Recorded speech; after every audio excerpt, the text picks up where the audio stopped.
Number 11. Japanese Mafia. The Yakuza are members of Japanese crime syndicates who have become infamous as being ruthless and well organized. They're often regarded as a modern-day samurai and almost mystified due to their ritual practices. The Yakuza are commonly referred to as the Japanese Mafia and have been linked to numerous criminal activities ranging from gambling and prostitution to extortion and assassination. While many are aware of their current power and implicit notoriety, the roots of the Yakuza can actually be traced back to feudal Japan. Number 10. Origins. The Yakuza emerged during the Tokugawa period at some point between 1603 and 1868 from the lowest of social classes. One was that of the Tekiya or peddlers, who mainly dealt in commerce and sold stolen or illicit goods. They were organized in tightly knit hierarchical groups. Once the Tekiya were formally recognized by the government, the bosses were given status that was close to that of the samurai. As such, they could carry 2 swords and were dignified with a surname. The BAKUTO, or gamblers, were viewed with greater disdain than peddlers, since their operations were deemed illegal. Their public perception as pariahs is also reflected in the name Yakuza. In the Japanese card game, similar to blackjack, it's the worst hand one can draw. As time passed, the Yakuza changed and adapted their activities, but their standing as outcasts remained. The origins of the Yakuza are nowadays reflected by initiation rites, which feature elements of both BAKUTO and Tekiya tradition. Number 9. Hierarchy. The Yakuza operate in a pyramidal power structure in which the man at the very top is called a komicho, the equivalent of a godfather or kingpin. There's a complex chain of command that trickles down from the komicho to lieutenants and advisors, leaders of regional gangs and local bosses. The linchpin of hierarchy in a Yakuza gang is the Oyabun-Kobun or father-son relationship. The boss is the Oyabun, an adoptive father, whom the Kobun, his subordinates, must unflinchingly obey. The adopted sons refer to each other as brothers. Yakuza members usually come from groups that have been severely discriminated in Japanese society.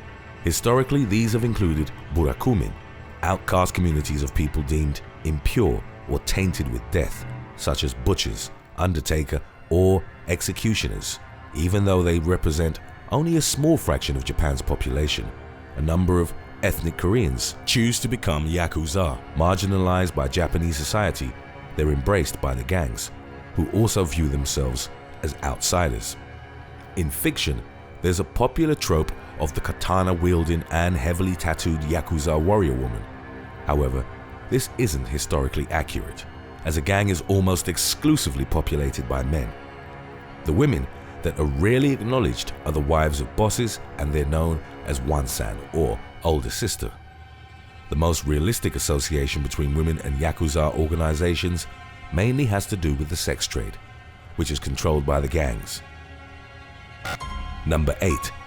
The illegal operations of the Yakuza are broad in spectrum.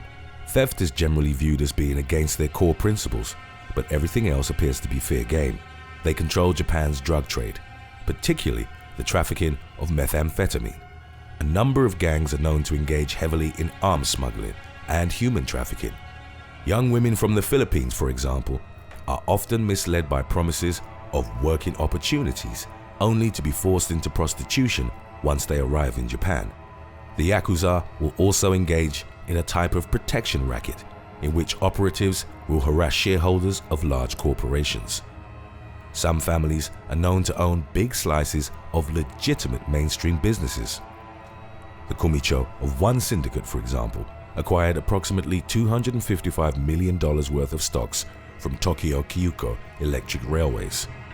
Activities such as loan sharking, merchandising or gambling are controlled through protection fees and non-Yakuza operatives. The gangs also have ties to politics and will often back figures that align with their core principles or who ensure lucrative business opportunities. Members will act as bodyguards or campaign workers during elections and may also sway a number of votes towards their preferred candidate. The Yakuza seem to have embedded themselves at nearly every level of Japanese society as a fundamental, albeit terrifying component. Number 7. Leading syndicates. Many groups and clans fall under the Yakuza umbrella term, but as of the making of this video, there are 4 major syndicates. Their headquarters are located in different parts of the country, but their reach extends far beyond its borders. The Yakuza-Kai, based in Kyoto, and the Inagawa-Kai, which operates in the Tokyo-Yokohama region, each have thousands of members. The latter was among the first Yakuza families to branch out of Japan. The SUMIYOSHI-Kai is the second largest syndicate, and it functions like a sort of confederation of clans with a distributed chain of command. Lastly, the largest and most powerful family is the YAMAGUCHI-GUMI, whose members account for almost half of all the Yakuza in Japan. The gang was established more than a century ago. Based in Kobe, it has operations throughout Asia as well as the US and boasts a yearly revenue of roughly $80 billion. To compare, that's about as much as Mark Zuckerberg's total net worth. Number 6. Yoshio Kodama. One man was instrumental in the rise of the Yakuza in post-World War II Japan.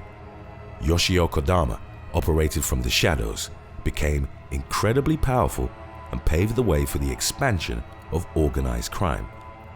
He rose to prominence in the 1930s in Japanese-occupied Korea as the leader of an ultra-nationalist movement with plans to assassinate politicians.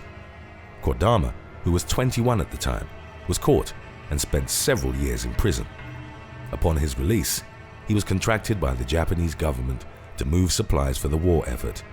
He took advantage of the opportunity and got involved in the drug trade.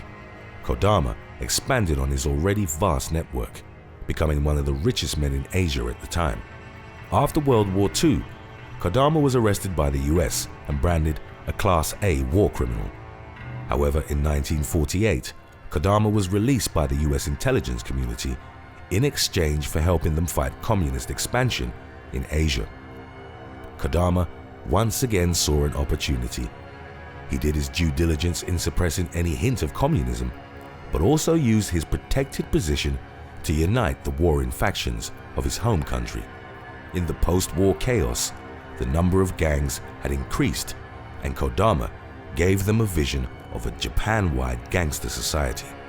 He brokered truces between powerful rival syndicates, and his short-lived KANTO-KAI, an underworld alliance, was a crucial step towards the more cohesive modern Yakuza.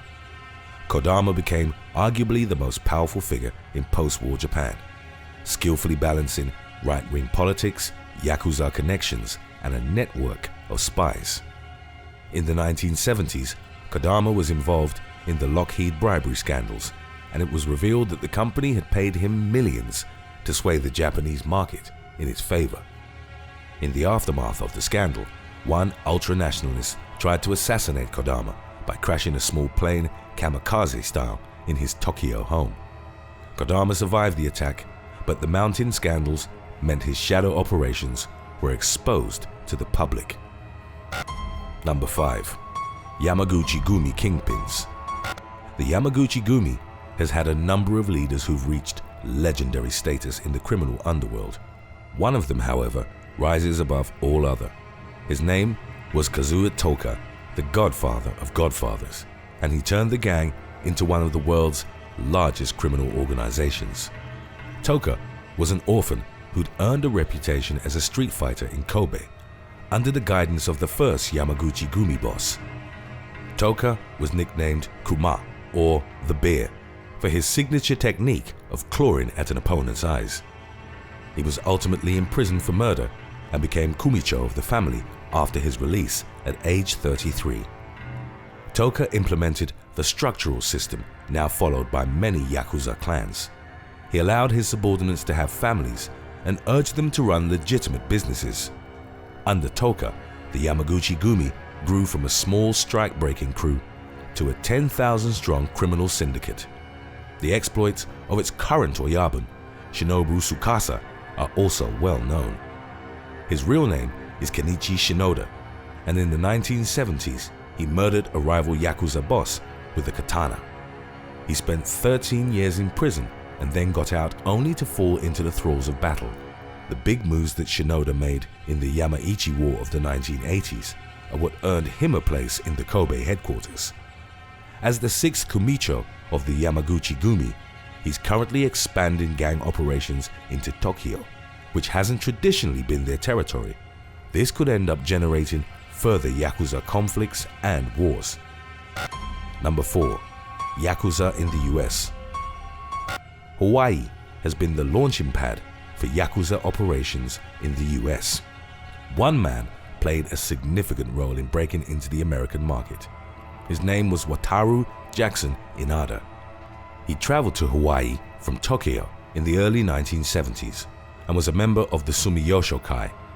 Inada established connections with criminal groups in LA and other mainland cities, which allowed the Yakuza to move drugs into the US. Inada and his girlfriend were eventually gunned down in a Honolulu apartment. He'd been arrested trying to sell heroin to an undercover officer and was reportedly planning to testify against his suppliers. Even though Inada was eliminated, the seed had been planted. Hawaii is still believed to be the entrance point for Yakuza drugs into the US and the exit point for firearms back to Japan. Gang members easily fit into the local population, as tourism between Hawaii and Japan is frequent, but also because a large portion of residents are of partial or full Japanese descent. In California, based on Inada's model, the Yakuza have forged ties with Vietnamese and Korean gangs, as well as the Chinese triads. Number 3. Violence. Although more open and accepted than other criminal organizations, the Yakuza are definitely no strangers to violence. Several wars and disputes between clans have erupted over the years, claiming a number of lives. They generated significant media attention, particularly since Japan has one of the lowest rates of gun violence in the world. In the power vacuum created in the 1980s by the death of the Yamaguchi-GUMI Oyabun, a splinter group called the Ichiwa-kai emerged. A 4-year-long war ensued that saw the death of 36 people. The Yamaichi War was marked by hundreds of gun battles. They'd become so common that newspapers started keeping a scorecard of which side was winning. The Yamaguchi-GUMI eventually emerged victorious, but at great cost, since many of its members were arrested. Wars are not the only prominent example of the Yakuza's brand of violence. In 2007, Icho Ito, the mayor of Nagasaki, was gunned down by a senior member of the Yamaguchi-GUMI. The assassin, Tetsuya Shiro, claimed having had a personal feud with the mayor and that the killing hadn't been sanctioned by the syndicate's leadership. However, the suspicion is that the assassination had been connected to disputes over city construction projects. While most Yakuza outfits will typically avoid harming civilians, others have become infamous for doing so. The KANTO-KAI is notorious for an extremely militant stance and the frequent use of grenades and machine guns as a means of enforcing their will. They've been designated a Boryukudan, a particularly harmful Yakuza group by national police. In 1988, for example, while feuding with the Chinese Mafia, the KANTO-KAI attacked a Chinese consulate in Fukuoka that had nothing to do with the outfit. They've also attacked a future Prime Minister's house with Molotov cocktails and the homes of various businessmen with grenades. The KANTO-KAI is the main member of the anti-Yamaguchi fraternal organization based out of Fukuoka. The prefecture on the country's Kyushu island is a hotbed of Yakuza activity, with 5 Boryukudan designated groups ruling the territory. These are the most extreme of Yakuza groups. One of them, the DOJIN-KAI, is viewed as a de facto drug cartel, even though trafficking is traditionally shunned by the Yakuza. Today's topic was requested by Art Lady. If you have any other topics you'd like to learn about, subscribe and let us know in the comments section below. Number 2. Modern Samurai. The Yakuza are best known to the world by their full body tattoos, as well as their practice of severing off their digits as punishment. The tattoos that cover the whole body, even the genital area, are called irizumi, and they're often hand-poked, in keeping with Yakuza tradition. The process is lengthy and painful as it involves repeatedly stabbing the skin with needles made out of steel or sharpened bamboo. The infamous practice of severing off fingers is called yubutsumi, and it represents a form of self-punishment. A koban will offer the severed digit to his adoptive father as penance for transgression and to prevent further punitive action from the group. The practice is rooted in holding a Japanese sword, as the strength of the grip relies on the bottom 3 fingers. Severing the digits, starting with the pinky, weakens a grip and translates as an individual's increased reliance on his gang for protection. Another ubiquitous Yakuza practice is the ceremonial sharing of sake from a single cup to cement the bond between Oyabun and Koban. The strict adherence to tradition, along with other aspects about the Yakuza, has generated a comparison to modern-day samurai. They have a brazen attitude towards pain, are completely subservient to their masters, and will use violence to inflict their will. They will also often use the katana, the traditional weapon of the samurai, to attack their rivals. Much like the samurai had their code called Bushido, the Yakuza follow an honor code called Jingi, where loyalty and respect are a way of life. Official They Will Kill You merchandise is now available at theywillkillyou.com. Some of it is to die for. Number 1. Perception. The Yakuza regard themselves as Ninkyo Dantai, or chivalrous organizations. There have been situations such as the 1995 Kobe earthquake or the Tohoku earthquake of 2011 in which they moved quickly and quietly to provide aid to those in need. While typically regarded as criminal by the state, the Yakuza are not outlawed. Efforts are made by law enforcement to reduce their influence in the country, while the polarizing public perception of them often leads towards necessary evil.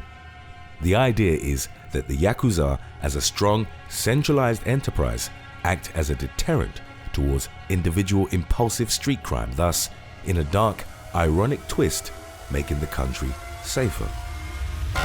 Thanks for watching. Would you rather be targeted by a Yakuza hitman or spend the rest of your life in quarantine? Let us know in the comments section below.